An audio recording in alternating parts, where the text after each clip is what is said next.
Evening, everyone. Thank you for joining us this evening. My name's Kathleen Britton, and good evening.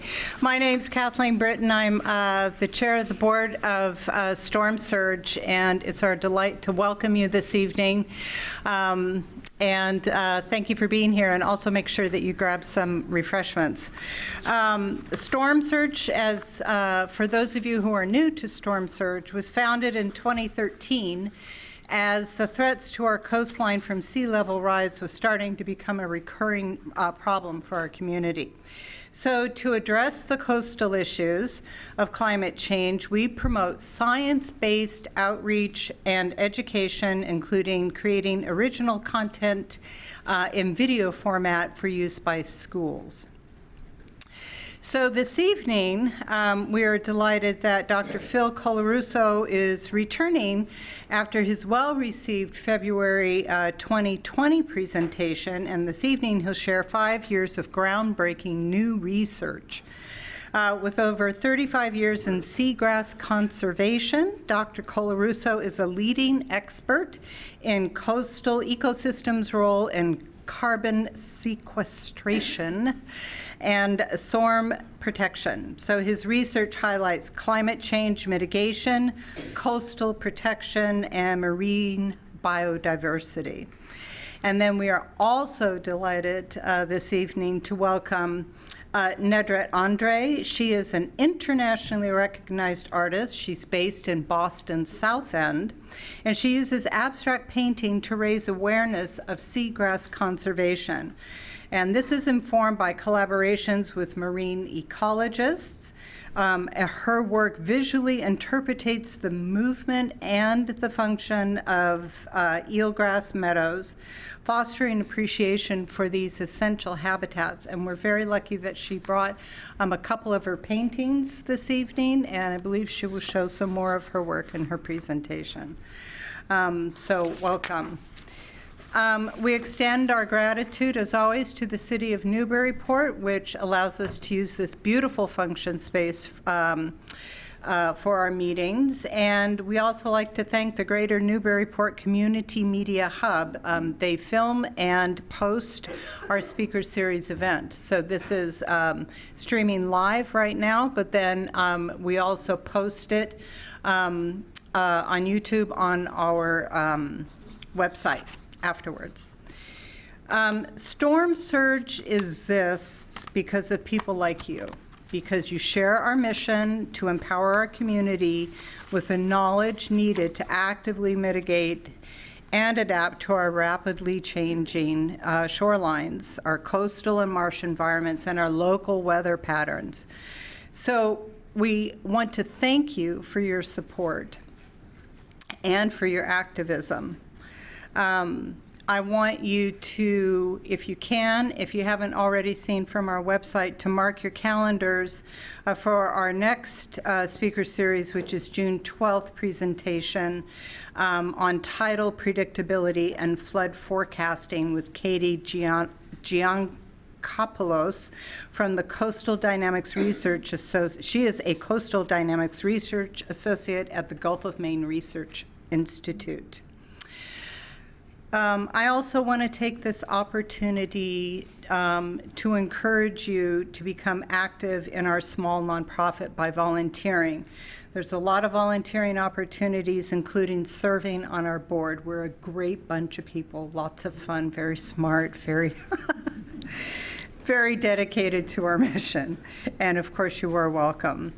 But we did just complete a strategic planning effort, and through that, we're poised to have an even greater impact on our community through our programs and engagement with schools as well. So in other words, we're here to make a real difference. This is only possible through your active engagement, so I do encourage you to contact us. We have contact information on our website because the future of storm surge really rests on the participation of all of us. So please keep that in mind. I also want to take a moment to alert you to another community event which is being held on Saturday, which is the Amesbury Earth Day. The location of the Earth Day has changed because of the weather. It will now be at City Hall. So for those of you who were planning on going, just make sure you go to City Hall, and you will see us there and a number of other really wonderful, dynamic organizations committed to our environment. That's enough of me. You didn't come to listen to me. You came to listen to Phil and to Nedrit. So it's my great pleasure to warmly welcome you. Thank you.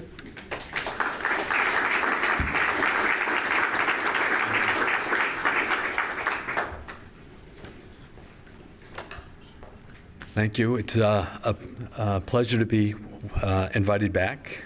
It's a great pleasure to be co-presenting with my friend Nedrit.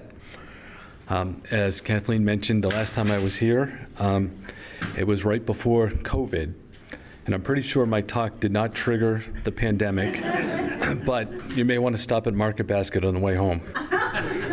I'll start with a disclaimer. So everything you see in my talk is my personal opinions. It's based on fact and science. It may or may not reflect current EPA policy. So don't clap for that, no.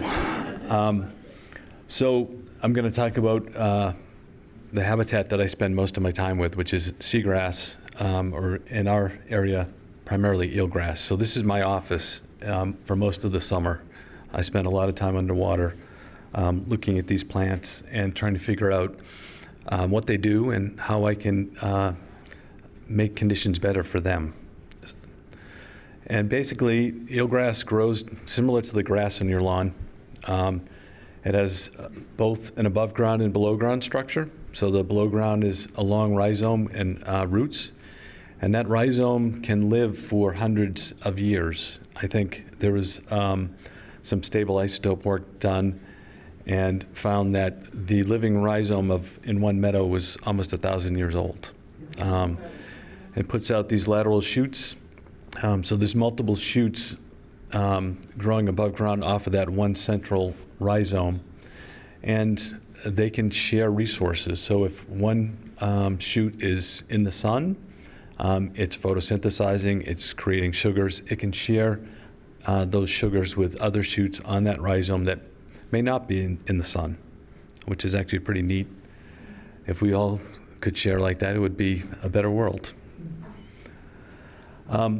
So I want to, before I talk about a lot of the climate stuff, which is most of this talk, I did want to alert you to these seagrasses do a lot more than just climate mitigation.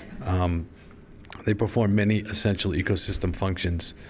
They're mostly known for being nursery habitat for fish and shellfish like this blue crab and many species of commercial fish.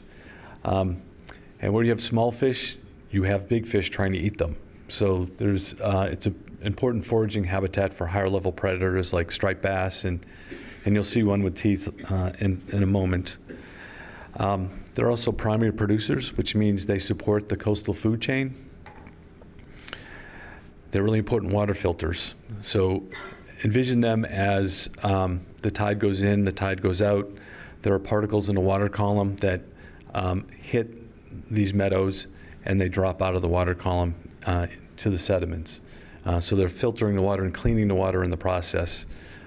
They also produce oxygen, making the water more amenable for life. They reduce coastal erosion. The canopy absorbs wave energy so that the adjacent shorelines do not erode as much as they might. I believe studies done after Superstorm Sandy showed that the shorelines that had either salt marsh or seagrasses actually fared better than those with seawalls. And I'm going to spend a lot of time on this last part, climate change mitigator. But first, just showing you a couple of things that live there. So bay scallops, this is down on the vineyard. Bay scallops, this is an essential habitat for them. These are baby bay scallops. They attach directly to the plants. They need to be up off the bottom so that predators can't get them, and the plants provide them that opportunity. This is one of my favorite species, a seahorse. Has no commercial value, but is just aesthetically very pleasing and just a miracle, in my opinion. Winter flounder, one of the more common fish species we find in these meadows up here. Let's see if this plays. And this is a friend we made last summer off of Niles Beach in Gloucester. This is a 4.5-foot sand tiger shark. And sand tiger sharks have fairly poor eyesight. And so they hunt by using their lateral line, or they sense electrical impulses. So they're looking for opportunities to hunt where the prey doesn't have a long line of vision to see them. So seagrass meadows are actually perfect location for them to forage. And then these seagrasses are also directly consumed. Further south, manatees, sea turtles will feed on seagrasses, but up here, it's mostly waterfowl. These are brant, which are the smaller cousin of Canada goose. They, at one time, exclusively fed on this habitat. They've varied their diet a little bit, but it's still a very important part of their diet. Okay, the last time I was here, I brought up the topic of blue carbon. And blue carbon is just the carbon associated with some aquatic habitats, primarily salt marshes, seagrasses, and mangroves. And the reason we highlight these is all of these species have really high growth rates, and they can provide some of that filtering capacity as well, so they can absorb large quantities of CO2. And they also will collect and deposit a lot of that CO2 into the soil beneath them, and their roots and rhizomes will hold that carbon in place, and it can stay there for decades to centuries. And this is just a cartoon of that process for those habitats. So through the process of photosynthesis, they're absorbing CO2. Some of that CO2 gets moved into the sediments where it's sequestered. But also notice the other arrow go in the other direction. So CO2 is also released. And I'm going to talk about that a little bit later through respiration and decomposition of organic material. So we need to understand that flux in both directions to know exactly what's happening with these habitats. This is a vacation picture from the Caymans. We don't yet have mangroves here, yet. But you can see the complex root structure at the base of the plant, and that helps collect a lot of organic material. You can see the sand off to the right is what the beach normally looks like, and there's that brown organic material which collects and stays within kind of the footprint of that plant. And this is, we're all familiar with New England salt marshes and the large amount of peat, and all that peat is very organically rich, high in carbon. And as long as the marsh stays intact, that carbon stays sequestered. And seagrass meadows do the same thing. This is a meadow off of Town Neck Beach in Sandwich. And, in the foreground, that's what the seafloor typically looks like there, kind of a cobbly sand. And then you see that brown organic material under the plants. And again, that's carbon rich that has been deposited there by the meadow. And so when we're out sampling, our dive team will go out and we'll take sediment cores and collect those cores, and then we'll do chemistry on them to calculate or figure out exactly how much carbon are in these habitats. One of the other things we do is we try to figure out where that carbon is coming from, and this is a complicated graph, but I'll explain it very simply. So this is a stable isotope analysis where each primary producer has a different signal. So we know where that carbon comes from based on the signal. So the green dots are eelgrass samples, the dark green and the light green. and they're off to the right of this graph. The orange and the red are sediment cores within those eelgrass meadows. And you can see they're offset from the eelgrass itself. And then the gray box is basically literature values for particulate organic matter, or basically organic matter floating around in the ocean. And so if most of the carbon in the sediment in these meadows was from eelgrass, those red and orange dots would align with where the green ones are. But you can see it's an offset. It's closer to the gray box. So we know that most of the carbon in the eelgrass meadows are not from the eelgrass. They're coming from the water column. Again, demonstrating that filtration capacity. Somewhere between 65 and 80% of the carbon originates from outside of the meadow. So COVID happened, and when you're a field scientist in the summer of 2020, and no one's really going out and doing field science because the pandemic had just started, I gathered, 29 or 30 of my closest friends, and said, how'd you like to pretend to do science, or not pretend to do science, do desk science. So let's figure out how much blue carbon there is from Maine to New York. And all these people graciously donated their time. We got on calls every 2 weeks for about 2 years. And a lot of them also donated some of their data. And we ended up putting together a report that actually calculates the amount of blue carbon from Maine to Long Island, New York. And the way you do that is, and the ultimate goal of that was to produce something we called carbon heat maps. And all of these are actually online if people really want to dig into this. They're online at something called the Northeast Ocean Data Portal. And it's under Blue Carbon tab, and these maps are readily available. They're color-coded based on areas, hotspots that have high levels of carbon stored.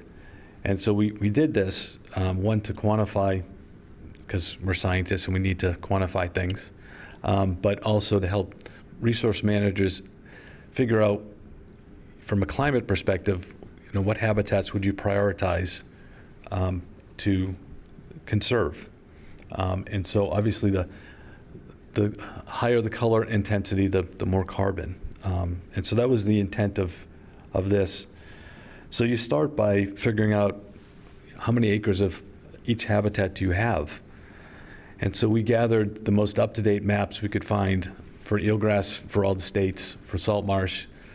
And we separated out Phragmites because Phragmites is managed differently. It has a bad, it's an invasive. We've only looked at Phragmites that were associated within the coastal zone. So there's a lot more Phragmites in New England than this. But this is Phragmites adjacent to salt marshes. Just very quickly, Massachusetts has the most habitat of any of these states in New England. It has, almost half of all the blue carbon habitats, which would not have been what I thought when I started this exercise. I would have thought Maine would have been further up there, but then we gathered as much sediment carbon data as we could find, and we looked at it as in very different ways. We looked at different type of marsh plants. We looked at changes in latitude. We looked at changes in depth for eelgrass samples. But we found out that we had to basically kind of fall back just to these three general categories, which was eelgrass, salt marsh, and Phragmites. And as you can see on the right-hand side, that's the average concentration of carbon in the sediments in these habitats. Salt marshes and Phragmites have dramatically more than eelgrass does. Probably not surprising, but so we would take These numbers, combine them with the acreage numbers from the prior slide to come up with a total amount of carbon stock data by state and by habitat. And you know, the total numbers obviously follow the acreage numbers fairly closely. So we get 7.5 million megagrams of carbon. And the one thing I want you to, before I go to the next slide, know about this number. This is just, we were limited to the top 30 centimeters by the available data we had. So a lot of the cores that we had that measured carbon only went to 30 centimeters. If you saw the picture of that salt marsh peat, you know that it goes much deeper than 30 centimeters. So this is really just the very top layer of sediment in those habitats. It is the layer that is most at risk for being resuspended and put back into the environment and into the carbon cycle and contributing to climate change. But anyway, so how much carbon is 7.5 megagrams of carbon? It's equal to the annual emissions from 6 million cars, equal to the annual emissions from the energy use of 3.5 million homes, equal to the energy output of 7,500 wind turbines, and it's equal to the annual carbon accumulated in 32.6 million acres of upland forest. So it's a heck of a lot of carbon. And again, it's just the top. And so we realized that we need to get a better picture, a more complete picture. And so this past summer, we were able to go out and actually get deeper cores in some of our eelgrass meadows. And this is a really busy slide, but I think what I want you to take away is the figure on the right. And so on the y-axis is the depth of cores. That's from 0 to 200 centimeters. So 200 centimeters is about 6.5 feet. So we're going from 30 centimeters to almost 200 centimeters. And you can see, in general, the carbon concentrations don't go to zero. They don't really decline with depth.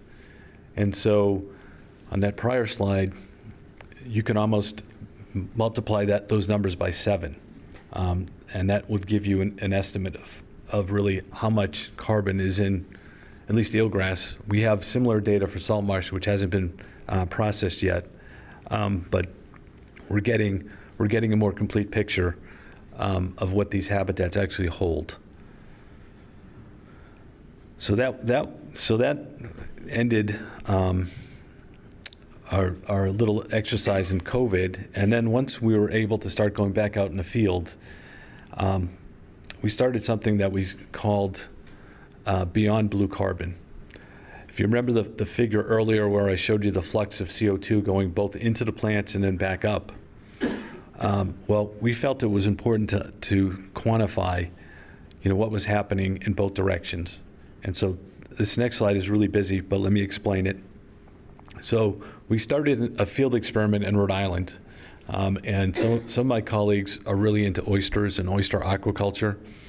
And there's this theory that oyster aquaculture, well, it's not a theory. Oysters filter the water.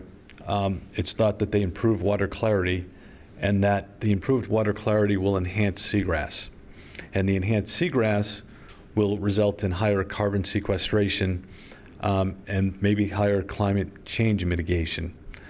But we also wanted to get at what is up in the top right-hand corner, which is greenhouse gas flux.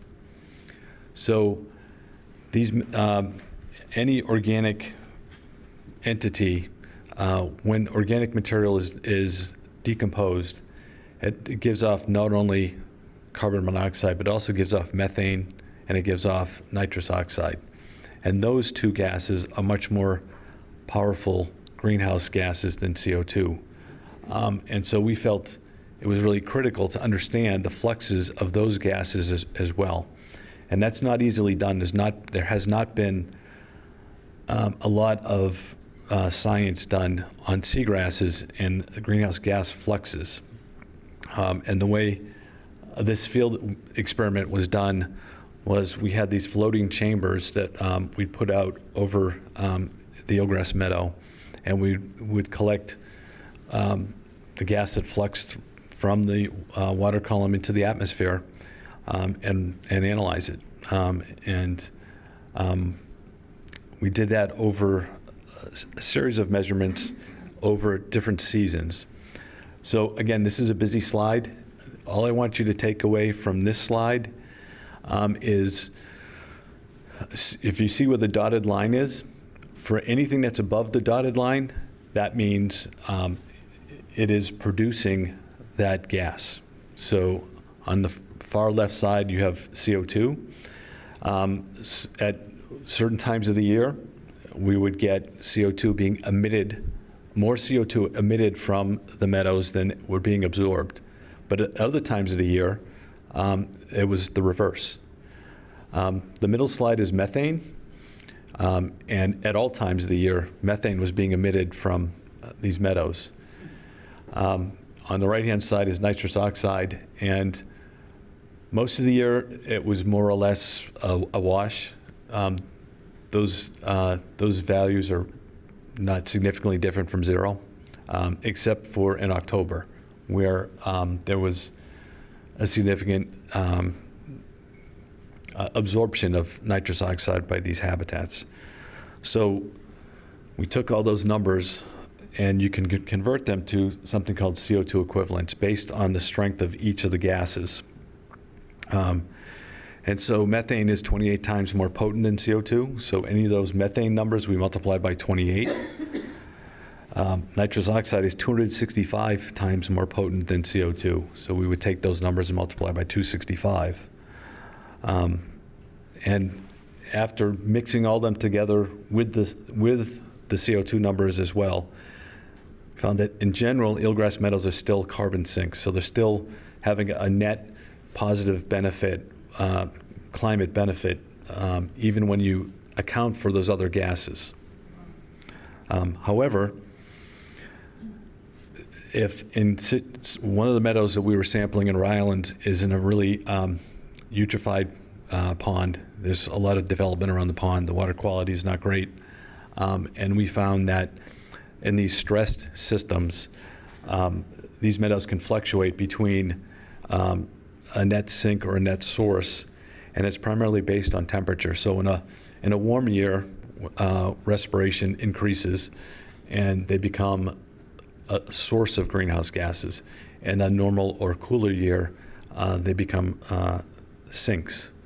And so it just stresses the need for us to really maintain the quality of these systems so that they can maintain the ecosystem functions that they serve.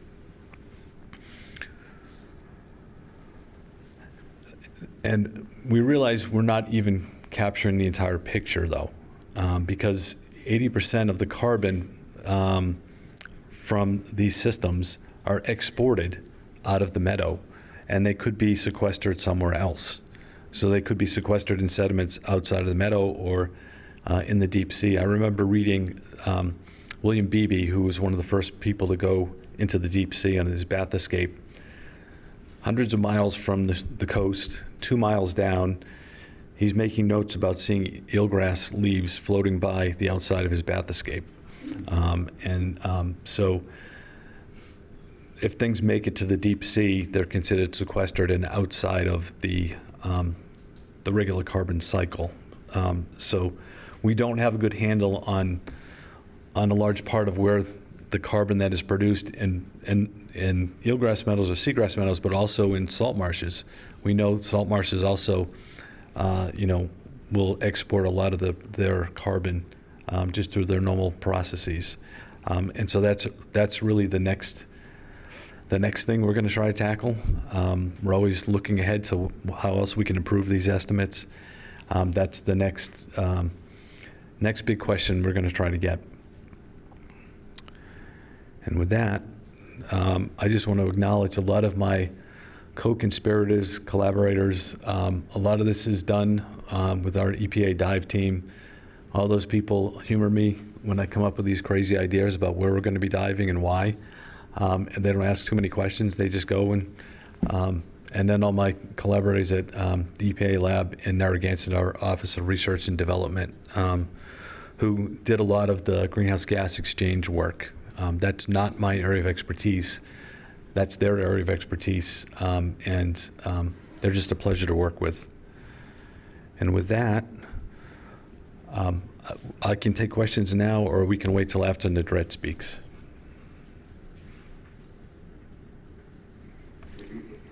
Yes. Sorry, Kathleen, when she looked around, I forgot the question. I was just saying, how much collaboration is envisioned going forward, given what's happening? to repeat What will the impact be? Not to get overly heavy. So the question was, how much collaboration is going forward based on world events? Is that a fair summation? Right.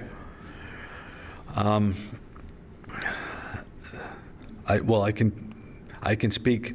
The Seagrass community is an incredibly collaborative community. I do a lot of work with academics, with state agencies.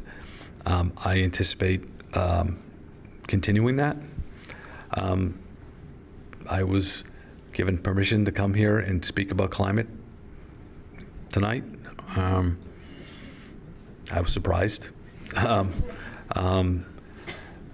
You know, there's a lot of things changing. I don't really want to talk too much about. I'm happy to talk about the science. I don't want to talk about anything outside of that, if that's okay. What office are you out of? Where's your location? I'm in Boston. Okay, thank you. Yeah. You talked about you were surprised that Massachusetts had almost as much as Maine or more. Yeah. Any theories as to why that is? So the question is, I stated I was surprised that there was so much habitat in Massachusetts compared to other states, especially Maine. I think it was more, I was thinking in Maine, you know, if you think about the Maine coastline, there's so many inlets and coves. The Maine coastline is miles and miles longer than Massachusetts. So I realize that, you know, a lot of it is rocky intertidal. So the geology is different. But in a lot of those coves, there's a lot of potential eelgrass habitat, not a lot of marsh. So I think that's the big difference. And what I really didn't get into on that slide is, so in Massachusetts, there's about 19,000 acres of eelgrass, which represents a 50% decline since 1995, and dramatically higher decline if you want to go back to when the Clean Water Act was, you know, first put into play in 1972. And that's a story that is consistent throughout New England, although the decline rates in other states may not be quite as high. In the back first, then. Yeah, you. Would you talk a little bit more about the role of Phragmites? It seems like Phragmites are overtaking all of us, and I think of them as negative. They wreck the spawning areas and so forth, but maybe there's something positive that I missed here? Yeah, so the question was, would I elaborate on the role of Phragmites? I'm not here as a Phragmites apologist. I just wanted to point out that because of people's desire to, restore salt marsh and or replace Phragmites, we felt it was important to look at that as a separate category, just from a climate perspective. Now, obviously, we all know Phragmites grows incredibly fast, sucks up a lot of carbon, and the roots hold that carbon quite readily. So, again, I'm not advocating that we keep Phragmites, but I'm just pointing out, it's not necessarily, if from a climate perspective, it's not a bad thing necessarily. You said that eelgrass has declined in the last 20, 30 years. Can it be replenished? And are there active efforts to replant or expand the meadows? Yeah. So the question was, eelgrass has declined, and can we restore it? And are there active efforts to do that? And the answer to that is yes and yes. It's not easy.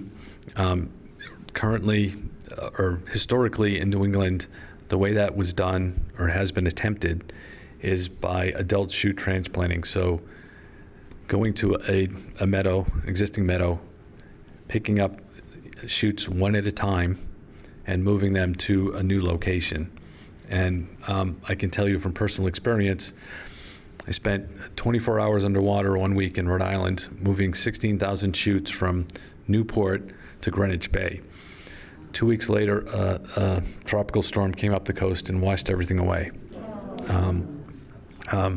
So it's labor intensive. Success rates are not great. And so right now we're trying to, here in New England, we're trying to emulate what's been done in Virginia, which was these large-scale seeding efforts. So these plants flower underwater and they produce seeds, which is actually another miracle. There's no butterflies and bees underwater. These plants somehow pollinate underwater, produce seeds, and in Virginia they collected 1 million seeds and put them out for 10 years in a row, 1 million seeds a year for a decade, and they got about 10 or 11,000 acres back. And so we're trying to do that here in New England. Right now, we don't have the infrastructure, so you need to have large tanks. You need to have the way that's generally done is you collect reproductive shoots, and you need to be able to figure out efficiently how to separate the seeds from the plant material, because to be able to move that amount of seeds, you want to minimize the amount of other stuff you're taking with you. And there are different ways to do that, but you need the infrastructure in place to do it. And right now, there's a couple of institutions. So Mass Division Marine Fisheries in Salem, the Cat Cove Lab, has started kind of upgrading their system there to be able to do that. University of Connecticut at Avery Point is just receiving $1.5 million to build facilities to do that as well. Stony Brook in Long Island has the ability to do that. So we're looking to start promoting large-scale seeding efforts as a way to restore these habitats. This is totally new to me, so could you explain the terms that you're using, sink and source? Mm-hmm. Is sinking is being absorbed? Yes. Okay. So the question was, could I explain the term sink and source? So if you're looking at the direction where these gases are going, a sink means the gases are going in and staying. A source means that those habitats are producing the gas and releasing them to the atmosphere. Thank you. How sensitive is the eelgrass to temperature change? That's a great question. So the question was, how sensitive is eelgrass to temperature change? Eelgrass is actually a cold water plant, and from a physiological standpoint, it actually does best at 5 degrees centigrade, so really cold. You get above 25 degrees, which I think is around 77 Fahrenheit. The plants metabolically are basically, the amount of sugar they're producing through photosynthesis is equal to the amount of carbon they're respiring. So they're not gaining anything at that point once the water temperature gets to 77. If they can survive for a period of time if the water temperature goes above that, but not indefinitely. And so one of the things that we're thinking about, we being the seagrass community, is something called assisted migration. So these plants naturally exist from North Carolina through Canada. But there's a thought that the plants in North Carolina are more heat tolerant than the ones up here. And acknowledging that water temperatures are increasing through time, there's a thought that it may be a good idea to bring seeds from those southern populations further north to introduce that genetic material where those plants may be more thermally tolerant as a way to preserve these habitats in the face of increasing water temperature. At what depths does eelgrass grow best? So at what depth does eelgrass grow best? So that really depends on water clarity. So they really like clear water. They need sunlight to thrive. And so generally in New England, they're basically growing to about 15 feet mean low water. There are some areas where they grow deeper because the water's clearer. There's a lot of areas where they don't grow that deep because the water is not clear. And that's one of the ways we know if a meadow is being stressed. The deep edge of the meadow will start kind of retracting towards the shoreline. So we know that light limitation is a problem. Water quality isn't good, and something needs to be done. Okay, one more. For the assisted migration, what organizations would have to work together, and what incentives do they have to work together to make something like that happen, if it was a good idea? Yeah, so the question was, for assisted migration, what organizations or agencies or entities would need to work together to facilitate that? So as you might imagine, and this is not a criticism, but there's some hesitancy among state agencies to have materials being moved across state lines. Some of it is a little bit silly. For instance, New York and Connecticut, which share Long Island Sound, will not allow seeds from New York to go into Connecticut or vice versa, even though they do naturally. But on the other hand, taking something from North Carolina and moving it up to Massachusetts, there's concern. And so part of it is education, and part of it is a little bit more science. There's been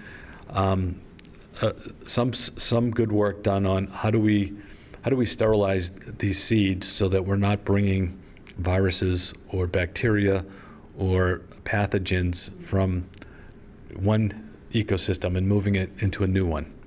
And so there's been some good science on that. I think that will go a long way to kind of ease some of the concerns and allow some of these experiments to go forward. Thank you. All right. Thank you so much.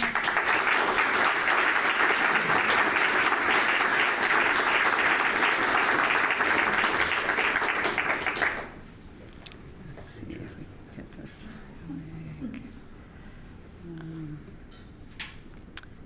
Segue from the start.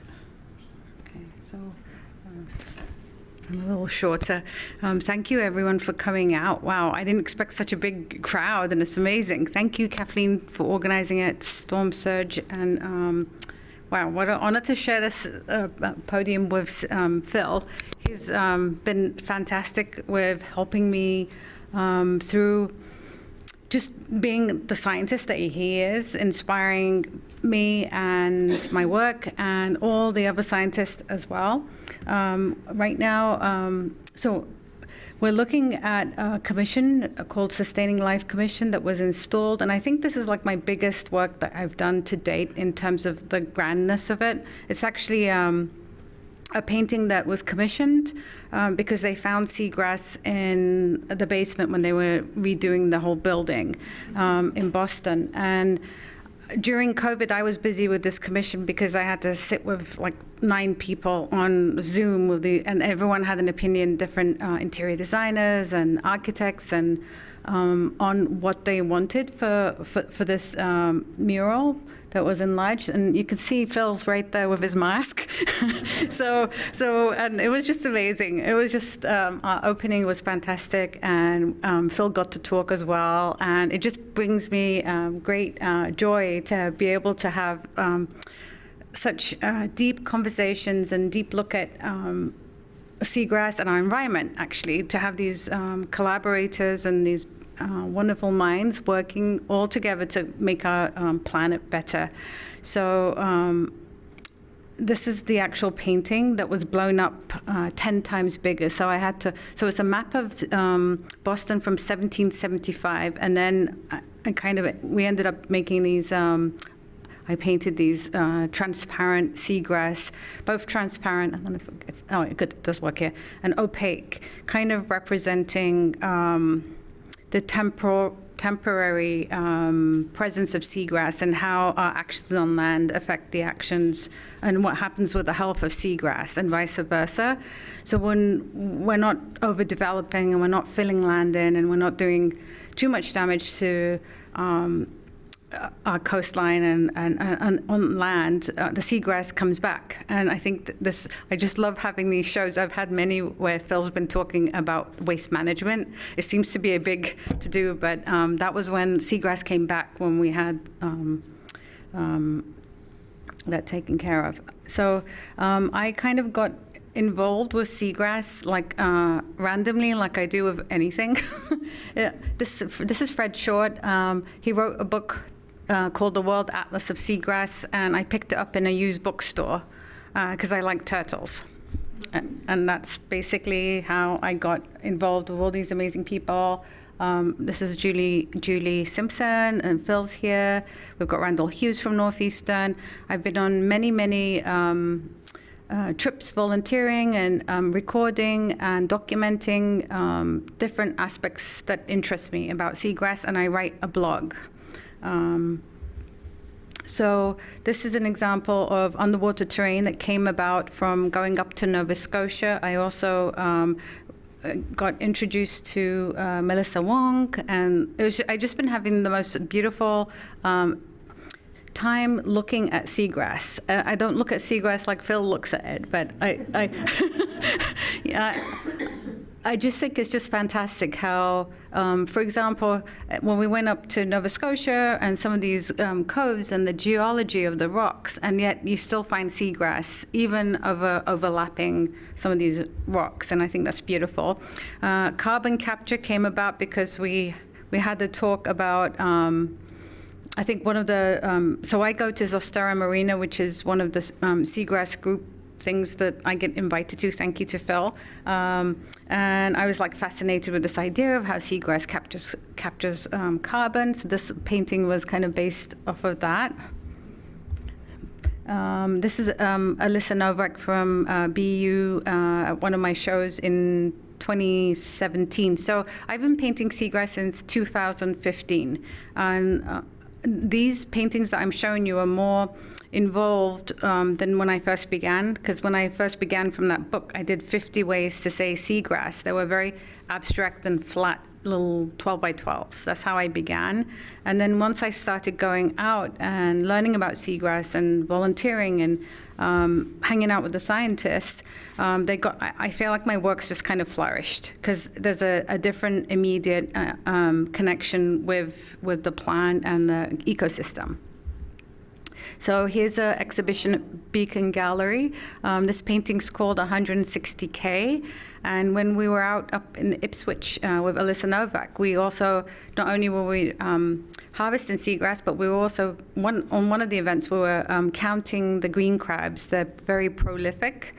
So one female green crab produces 160,000 offsprings. And because I'm not that great with numbers, I had to paint it. So that's the painting that came about. Yeah. And this was the installation in these bags. I went and collected seagrass that washed ashore and then put these little iPads with crab video in them. So you really got the crab sound as well. When the fog rolled in was when we went to Wellfleet, and I always joke, I was born in London and brought up in London and really didn't have much to do with the ocean because it was kind of grey most of the time. But when we went to Wellfleet, I've never experienced fog like this before. The fog came in really heavy, and it was like a big wall of I don't know, it was like a weird experience, and I freaked out thinking I was going to drown in about 2 feet of water when we were out harvesting seagrass for that transplanting the seagrass that Phil was talking about. And I couldn't see anyone, I couldn't hear anyone, and I'm like, oh my gosh, what's going to happen? Twilight Zone. And so then I turned around and I'm like, okay, what would Alyssa do, or what would the scientists do? And I'm like, walk back to the beach. So, and then there was this like, aha, this is like a Zen moment. And I looked down and there was some beautiful seagrass kind of mixing in with the fog. And that's what came about, the painting came about from that experience. I also had the wonderful opportunity to go to Virginia, where they do what Phil was talking about, where they have the largest restoration site in the world right now. It's like a role model location, and I got to dive with the team there, and it was just the community and the excitement of sharing these weird spaces with these young students and people that are doing their PhDs is fantastic. Waking up at 5 a.m. and just on the boats, and we got the gear, and then bouncing around with these weird things. I've just been having a lot of fun, and too bad I don't have the video that clam actually opens up and shuts. Yeah. So this is actually pipefish, where pipefish play came about after we went for a Gloucester, what do you call that, Phil, signing? When we Beach seine. Beach seine. Beach seine. They have this big net, and they go. Why did we do that? Why did we go out? We went out to show people what lives in the meadow. Oh. To drag a net through the meadow. And we found pipefish in Gloucester. So pipefish are just like without the tails, seahorses without the tails. So I just kept looking and looking at a little video of them, and this came about from that experience. So I really enjoy the camaraderie and the kinship and the excitement with the volunteers that we've been out. This was with Alyssa Novak and her team in Gloucester, and we replanted the seagrass in Ipswich, Kimono Beach in Ipswich. So some of these kind of, the way we work outside and the way I work with public art projects as well is kind of the same. It's kind of a little bit organized but disorganized, but a lot of fun. I got a small mini grant to do an interactive piece with the public at Fort Point Channel, and this is Julie Simpson from MIT, and so every show I have, the openings, we have a different speaker come talk about their research. So I've been very fortunate to have all these wonderful science friends that come to do talks at my shows. And you can see we cut paper and made this paper installation and lit the paper up. So this kind of community engagement, I think, really helps young, old, everyone. Everyone's just like, there's more hands-on experience of kind of thinking and learning. I think is really where it's at for trying to expand everyone's compassion and empathy and like need to get a move on with helping the environment. And this is one of my last year's painting, at the ocean's edge, and it's actually from the beach in Orleans, Scacup Beach, which goes out for miles and miles. If anyone's been there, it's fantastic at low tide.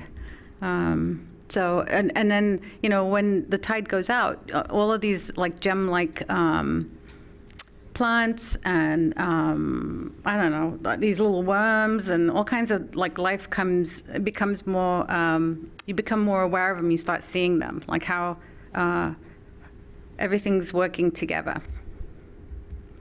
And well, everything working together. This is my studio, and this is I'm sometimes very excited to have my scientist friends come for the talks at my studio too. So this is a science team at my studio at 450 Harrison Avenue. And thank you so much for having me here.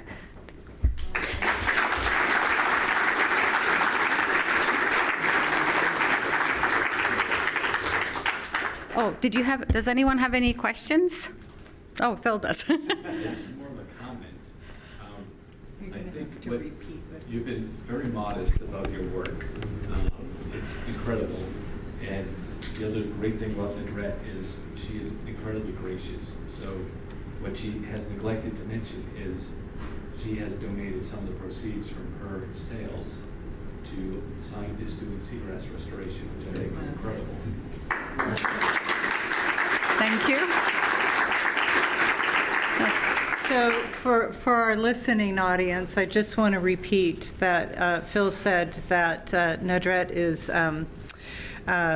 very, well, she puts her money where her mouth is. she does. She puts her money where her mouth is. That she's been very humble about this, but that she does take proceeds from some of her sales and donates it toward seagrass restoration efforts. So, thank you. Any other questions? If we gave you a wall in Newburyport, would you do something? Sure. Like a mural? Yeah, if we can have a plaque that explains seagrass, yeah, why not?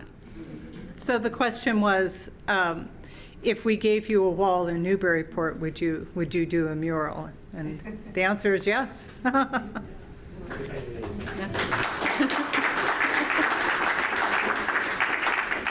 Yes? What gave you the impetus to be so interested in seagrass and be creative about what you felt? So the question is, what gave me the impetus to be interested about seagrass and then to create as then you have. as I have. So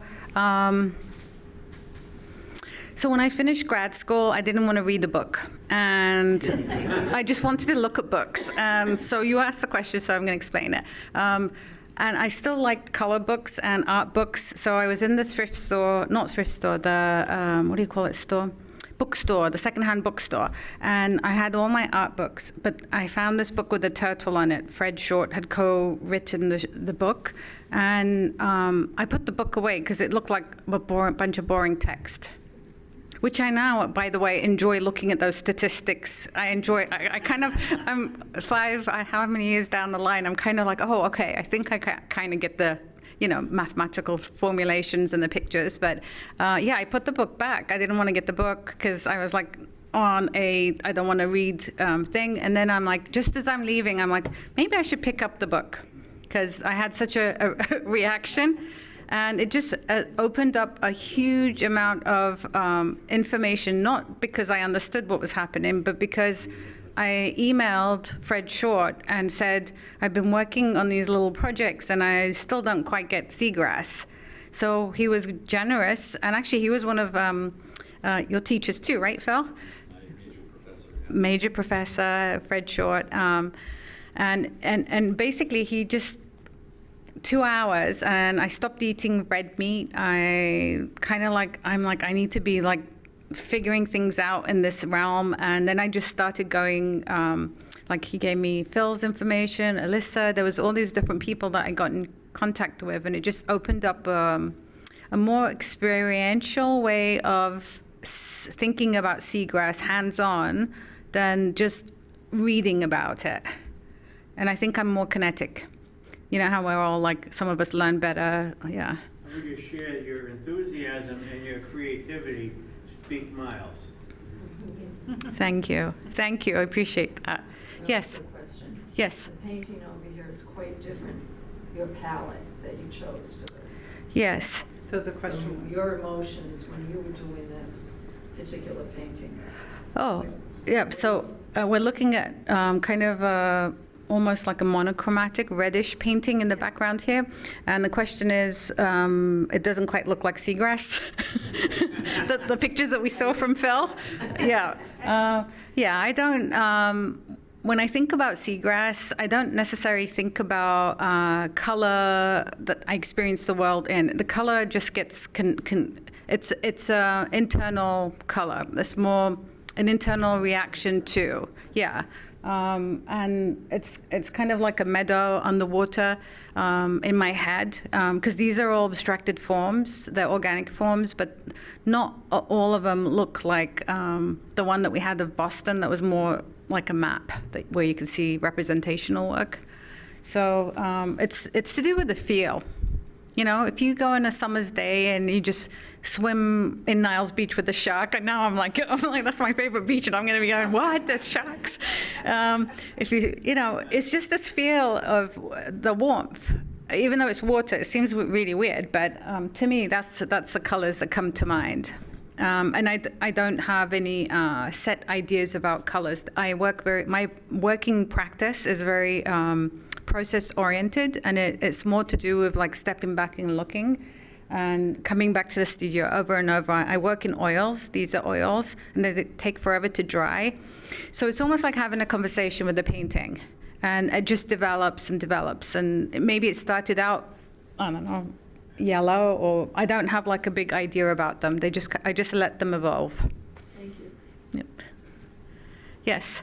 Do you work with schools at all? I actually yes, I am a professor at Wentworth Institute. I have been teaching. I've taught art in elementary schools in the past, and I've been a part-time adjunct professor, full-time artist for like 9 years now. So I teach part-time. So I'm teaching a color course right now. What I meant is, do you work, have you thought about working with science teachers in art and coordinating with both in schools to bring this idea that you have to the student? Repeat her question.